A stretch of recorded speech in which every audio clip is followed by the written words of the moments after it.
बोलो जयकारा बोल मेरे श्री गुरु महाराज की जय। सभी गुरुमुख प्रेमियों से सप्रेम जय सच्चिदानंद। अगर कष्टों में हैं हम, आप हो या मैं हूं, अभी हम दुखी हैं, दुखों में गलतान हैं, विश्वास करो गुरुमुख प्रेमियों, यकीन करो कि अभी का अभी सुख प्राप्त हो जाएगा, अभी का अभी दुख छट जाएगा, दुख दूर हो जाएगा और ऐसा लगने लगेगा कि दुख आया ही नहीं था और सुख ऐसा प्रतीत होने लगेगा कि सुख जाएगा ही नहीं, दुख रहेगा नहीं, सुख जाएगा ही नहीं। सेवक की रक्षा करना सतगुरु अपना पहला कर्तव्य समझते हैं। केवल यही हम सुनते आए हैं कि संत महापुरुष सतगुरु श्री गुरु महाराज जी हमें समझाते रहते हैं कि हमारा ये कर्तव्य है, सेवक का ये कर्तव्य है, एक प्रेमी का ये कर्तव्य है। लेकिन क्या कभी हमने ये सोचा भी सतगुरु भी अपना खास कर्तव्य जो कि हर वक्त करते हैं, हमें तो समझाते हैं लेकिन उन्हें कोई समझाने के लिए नहीं आता, वो अपना कर्तव्य खुद ब खुद करते चले जाते हैं और हमें समझाते हैं कि हम भी अपना कर्तव्य करते रहें। सतगुरु का कर्तव्य जो है, सर्वप्रथम पहला कर्तव्य ये है कि हमारी जो जीवनचर्या, हमारी दिनचर्या है, हमारी जिंदगी, हमारा जीवन जो है अहंकार से भरा हुआ है, क्रोध से भरा हुआ है, लोभ से भरा हुआ है, मोह से भरा हुआ है। काम, क्रोध, लोभ, मोह, अहंकार से भरपूर हम इस दुनिया में आए हैं। लेकिन अगर सतगुरु की शरण में आ पड़े हैं, सतगुरु की शरण ग्रहण कर ली है, सतगुरु को अपना बना लिया है, फिर यदि दुख आ भी जाता है, दुख महसूस होने लगता है, तो यकीन करो अभी का अभी दुख मिटेगा, मिट जाएगा, मिटा देंगे। सतगुरु दाता बड़े दयालु हैं, वे अपने पहले कर्तव्य के अनुसार हमें अहंकार से बचाने के लिए, नम्रता धारण कराने के लिए, लोभ से बचाने के लिए, मोह से बचाने के लिए कभी कभी ऐसी रचना रचा देते हैं ताकि हम अभिमान से खाली हो जाए, अहंकार से खाली हो जाए, वैराग हमारे भीतर उठने लगे, सतगुरु की याद आने लगे, सतगुरु की ओर हम अपनी सुरती को लगाने लगे और इसी प्रकार भक्ति के धन से हम वंचित न हो जाएं, बस मात्र इसीलिए ही थोड़ा बहुत दुख सतगुरु की रजा में रहने पर भी आ ही जाता है। सतगुरु हमें ये भी अपनी बख्शिश से एक दुख का नमूना ही पेश करते हैं ताकि ऐसी घड़ी को पा करके हम सतगुरु की याद करें, सतगुरु के आगे फरियाद करें, हमारा अहम समाप्त हो जाए, हम विनम्रता धारण करें, हम छोटे बनना सीखें, अहंकार से फूल करके, अहंकार से भरकर गुब्बारे की तरह उड़ने न लगे। इसलिए यदि हम दुखों की अवस्था में हैं अभी, तो सतगुरु पर यकीन करें, हमें दुखों में नहीं रहने देना चाहते। सतगुरु हमारे दयालु हैं। हम कई प्रकार से यकीन करना सीखें।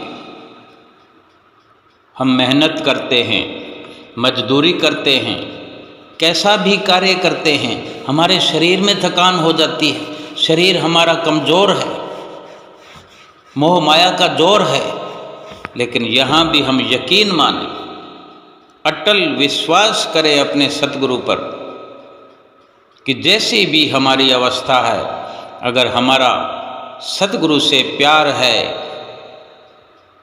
सतगुरु के चरणों में हमारी सुरती का लगाव है, तो ये मेहनत मजदूरी भी हमसे करवा करके, सुरती हमारी अपने चरणों में लगा करके हमें भक्ति का दान बख्श रहे। भक्ति धन सतगुरु धनी, बख्श रहे दिन रैन, जो आवे चरनार में पावे सुख और चैन। अगर सतगुरु की शरण मिल गई तो भक्ति का मिलना सरल है, भक्ति का पाना सरल है।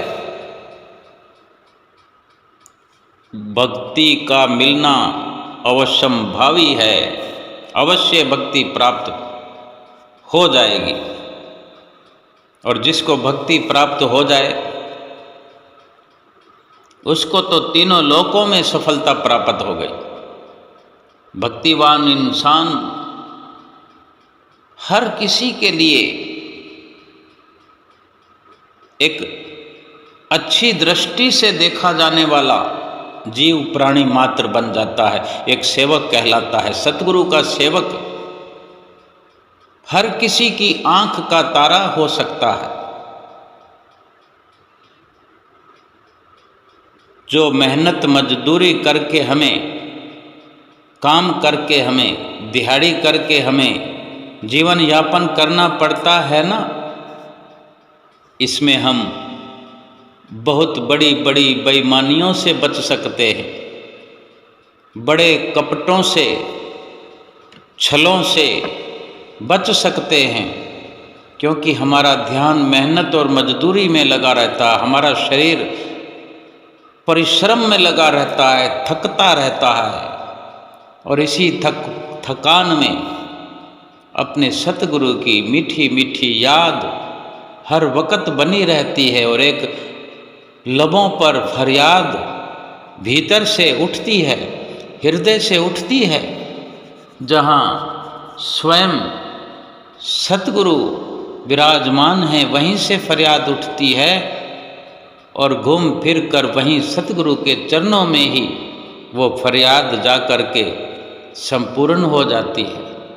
ना हमें झूठ बोलने की ज़रूरत है, ना क्रोध करने की ज़रूरत है, ना किसी से छल करने की ज़रूरत है, ना कपट करने की ज़रूरत है।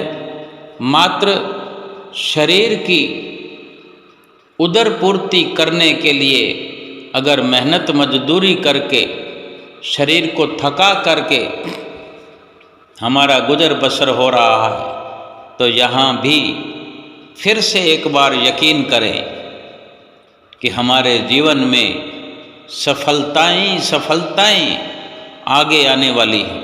हमारा लोक सुखी हो जाए, इससे बड़ी सफलता कुछ नहीं दुनिया में, पर लोक सुहेला हो जाए, इससे बढ़कर कोई सफलता नहीं इस दुनिया में आकर के जो हम और किसी प्रकार से प्राप्त कर सके।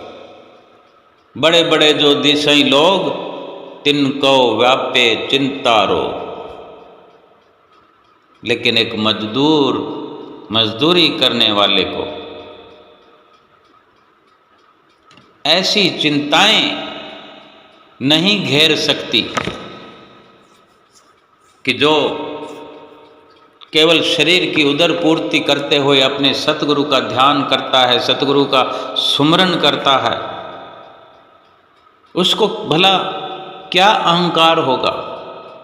क्या उसको ये अहंकार हो सकता है कि मैं मजदूर हूँ, मैं गरीब हूँ, मैं दीन हूँ, इस बात का क्या अहंकार हो सकता है?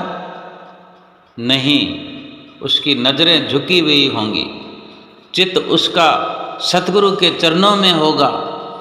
हर वक्त एक फरियाद होगी, हे सतगुरु, हे मेरे गुरु महाराज, बस तेरा ही आसरा है।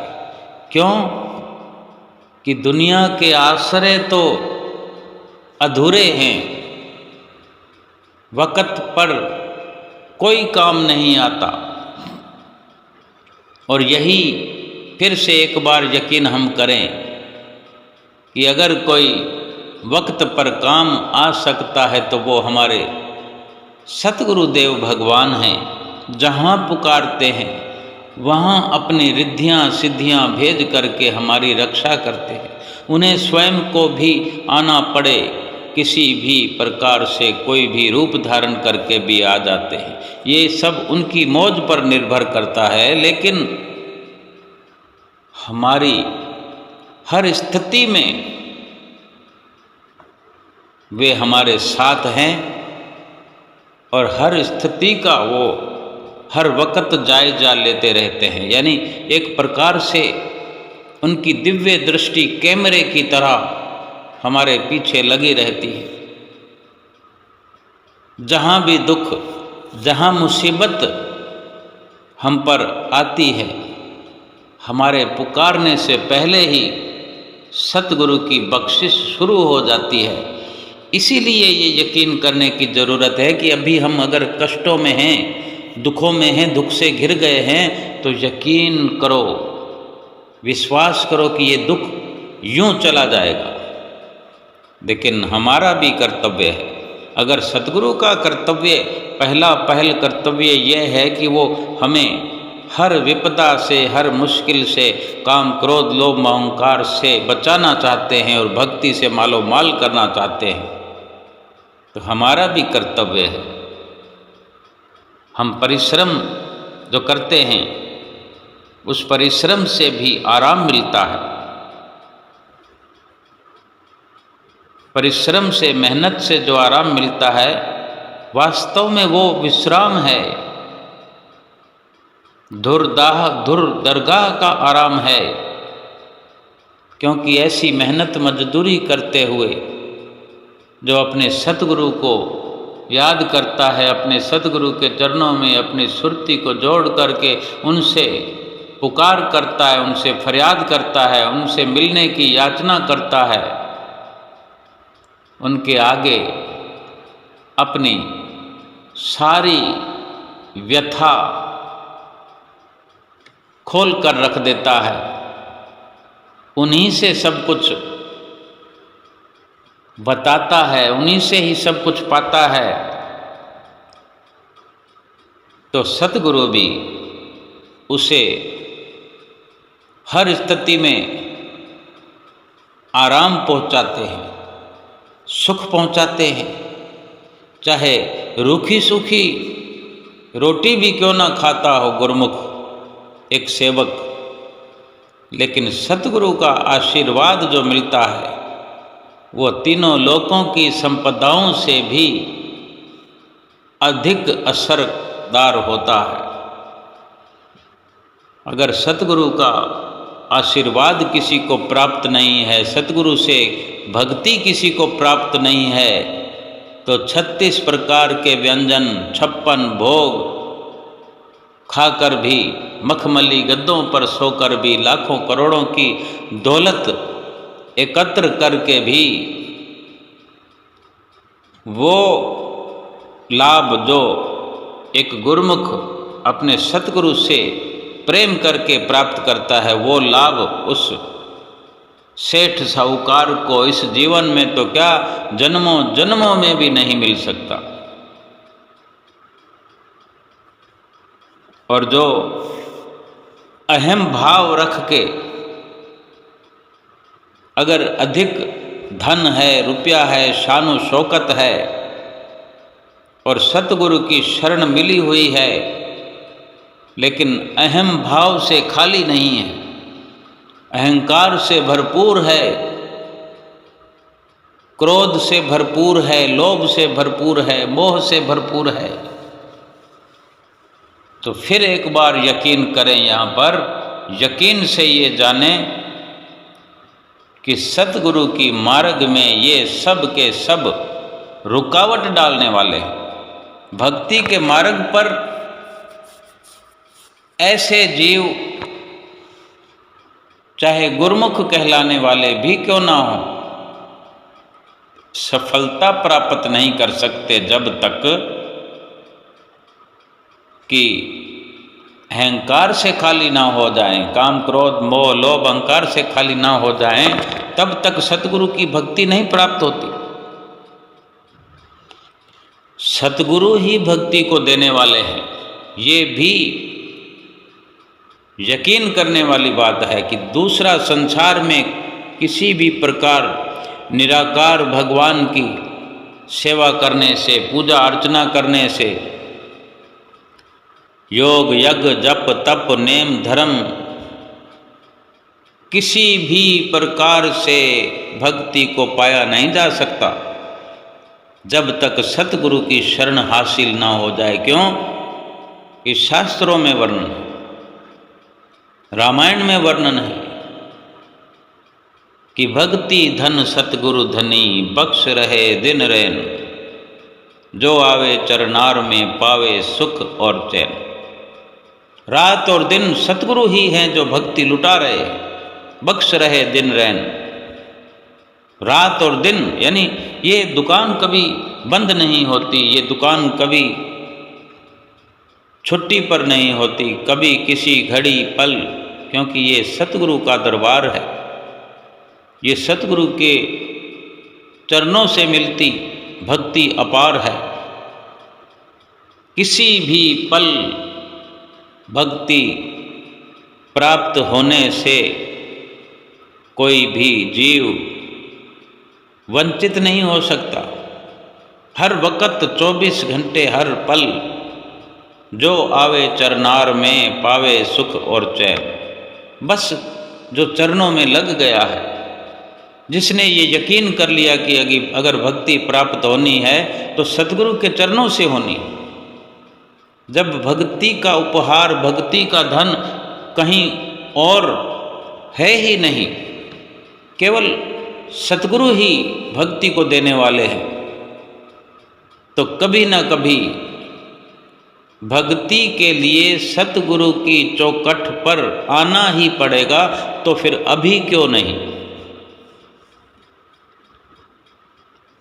जिसने ये यकीन कर लिया वो फिर सतगुरु की चौखट पर तुरंत पहुंचने की कोशिश करे, और पहुंच करके भी कोशिश ऐसी होनी चाहिए कि फिर सारी कोशिशों को छोड़ करके, सारी कोशिशों को भूल करके केवल और केवल भक्ति को प्राप्त करने के लिए सारी जद्दोजहद करते हुए भक्ति का धन पर्याप्त मात्रा में हमें एकत्र कर लेना चाहिए। वक्त का क्या भरोसा है? क्या कोई समय का किसी के जीवन में कोई भरोसा है? हम इतने गुरमुख प्रेमी आपस में रोज ये चर्चा करते हैं। यकीन से कोई कह सकता है कि अमुक व्यक्ति को, अमुक फलां गुरमुख को यकीन है कि वो इतना समय तक रहेगा? क्या मैं कह सकता हूँ? क्या आप कह सकते हैं? कोई बुजुर्ग, कोई माता, कोई भाई या कोई बच्चा कोई कह सकता है कि समय अभी बाकी है? क्या मेरे जीवन की एक रात बाकी है या एक घंटा बाकी है? इसीलिए ये जरूरी है कि भजन भक्ति का धन समय रहते ही एकत्र करना चाहिए, कर लेना चाहिए। वक्त की किसी से रिश्तेदारी नहीं है, वक्त किसी का खरीदा हुआ नहीं है। वक्त तो भागता जा रहा है, चल रहा है। ये जीवन समाप्ति की ओर है। जीवन कहीं बढ़ नहीं रहा है, घट रहा है। उम्र बढ़ नहीं रही है, घट रही है। हम ऐसे गुमराह होकर जी रहे हैं कहीं, तो खबरदार हो जाए कि हमारी उम्र बढ़ रही है। ऐसा नहीं है, उम्र घट रही है। उम्र लिखी जाने में उम्र के जो गिनती है वो बढ़ रही है, लेकिन पीछे खजाना खाली हो रहा है। उम्र का खजाना खाली हो रहा है, श्वासों का खजाना खाली हो रहा है। एक एक करके श्वास खाली होते जा रहे हैं। आयु कमज़ोर हो रही है, शरीर कमज़ोर हो रहा है, आयु बीत रही है।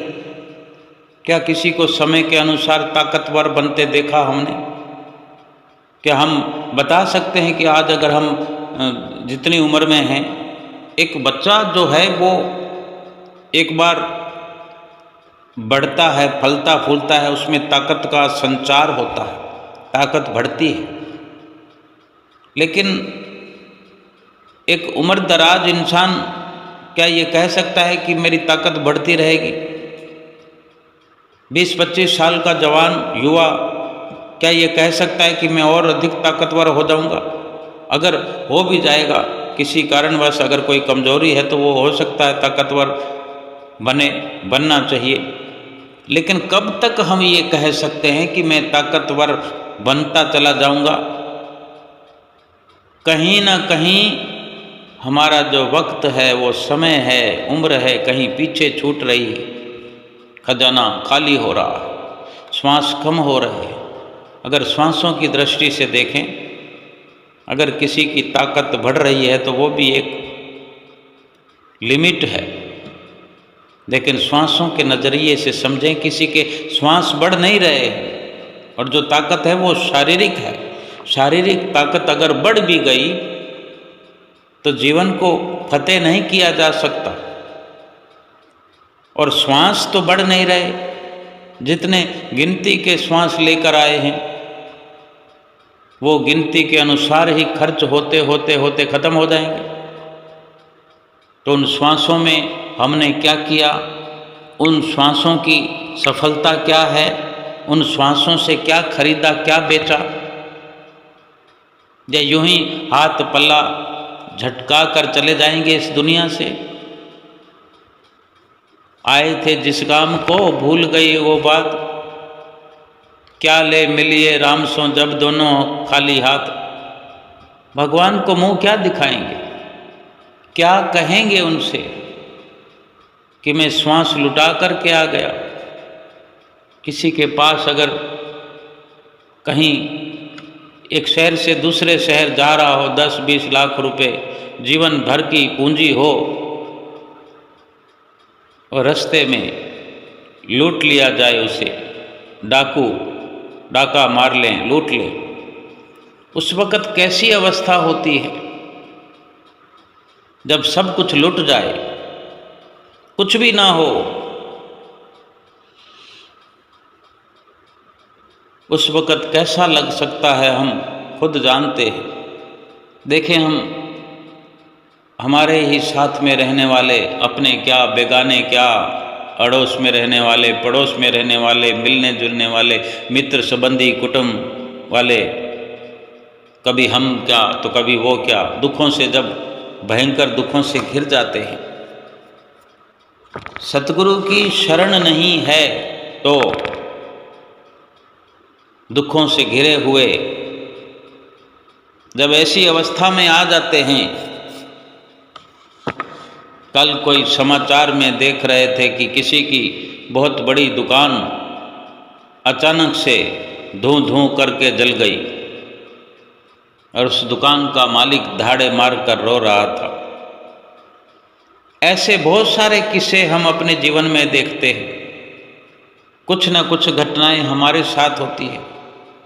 इसी प्रकार की कई और घटनाएं होती हैं जिसमें हमें लगता है कि अब सब कुछ सर्वनाश हो गया। लेकिन अगर कोई भी घटना दुर्घटना ना हो और हम सारे श्वासों को खाली कर बैठेंगे तो हम तो परदेश में आए हुए हैं, बिजनेस करने आए हुए हैं, सौदा करने आए हैं, और पूंजी के लिए हमें श्वास मिले थे, श्वासों की पूंजी मिली थी। इनको खर्च करना था और इसके बदले में कुछ हासिल करना था, और श्वासों को तो हमने खर्च कर दिया। अंतिम श्वास हमारे हाथ में है और तुरंत इसको पूरा करने के बाद चलना है और भगवान के सामने पेश होना है। और फिर क्या जवाब देंगे कि श्वास तो हमने खर्च कर दिए, बदले में क्या हासिल करके लाए। उस वक़्त कैसी हमारी हालत होगी, जरा विचार करें, गौर फरमाएं हम कि हम श्वास कहाँ खर्च कर रहे हैं। कुटुंब परिवार के लिए कर रहे हैं, अपने शरीर को सुंदर बनाने में कर रहे हैं, शरीर को ताकतवर बनाने में श्वास खर्च कर रहे हैं। शरीर तो भगवान ने जो बना दिया उससे बेहतर तो हम बना ही नहीं सकते। जो सतगुरु ने हमारी सुरक्षा का जिम्मा ले लिया है कि श्वासों को सतगुरु के चरणों में एक एक करके सौंपते जाओ। कबीर सोया क्या करे, जागन की कर चौंप, ये श्वास हीरा लाल है, गिन गिन गुरु को सौंप। मायने इसके यही हैं कि एक एक श्वास सतगुरु से पूछ करके, सतगुरु के कहे अनुसार, सतगुरु के बताए हुए रास्ते पर चलते हुए एक एक श्वास को गिन गिन कर खर्च करना है। क्योंकि महंगे बहुत है, श्वास कीमती बहुत है। कीमती वस्तु को संभाल कर रखा जाता है और हम तो बड़ी लापरवाही में हैं। जाने कब से लापरवाहियाँ कर रहे हैं। 84 लाख योनियों में तो लापरवाहियाँ करते आई ही हैं। मनुष्य जीवन में भी लापरवाहियाँ कर रहे हैं। मनुष्य जीवन कीमती है, मनुष्य जीवन के अंदर मिले हुए श्वास कीमती हैं, मनुष्य शरीर का एक एक अंग कीमती है। और इसकी कदर व कीमत ना समझ करके हम यूं ही इसको जाया कर रहे हैं, नुकसान में जा रहे हैं, लुटा रहे हैं इसको। जब पूछा जाएगा, जब हिसाब की घड़ी आएगी, क्या जवाब देंगे हम? फिर हाथ पल्ले क्या होगा हमारे? ये जो संसार के नज़ारे हैं ना, ये संसार की जो झिलमिल है, ये परिवार की जो मितव्यता है, जो परिवार का जो ये लगाव है, परिवार का जो प्रेम है, मित्रों की जो मित्रता है, ये सब हाथ बांधे हुए खड़े नजर आएंगे। कोई मदद करने को नहीं आ सकेगा। किसी में इतनी ताकत नहीं कि कोई हमारी मदद कर सकता। और इन्हीं के लिए हम श्वासों का खजाना खाली कर रहे हैं।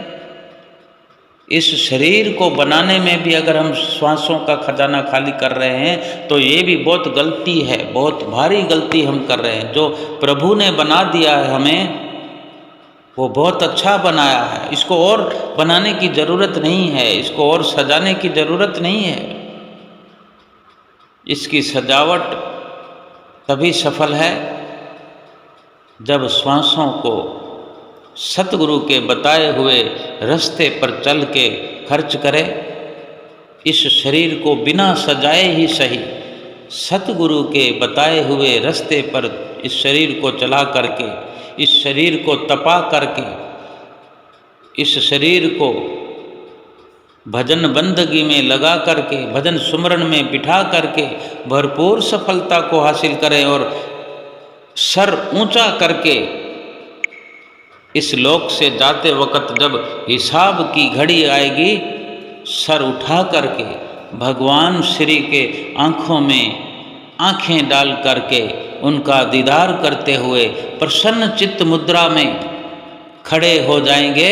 और हमसे कोई हिसाब भी पूछेगा नहीं, क्योंकि हिसाब तो वहाँ पल पल का लिखा जा रहा है। एक एक श्वास का लेखा जोखा बन रहा है वो हमारा। भाई खाते में सब कुछ दर्ज हो रहा है। हम सोचते हैं कि शायद यहाँ से जाते वक्त कोई भजन बंदगी की गठड़ी होगी जो हम सतगुरु से मिलेगी, वो लेकर जाएंगे।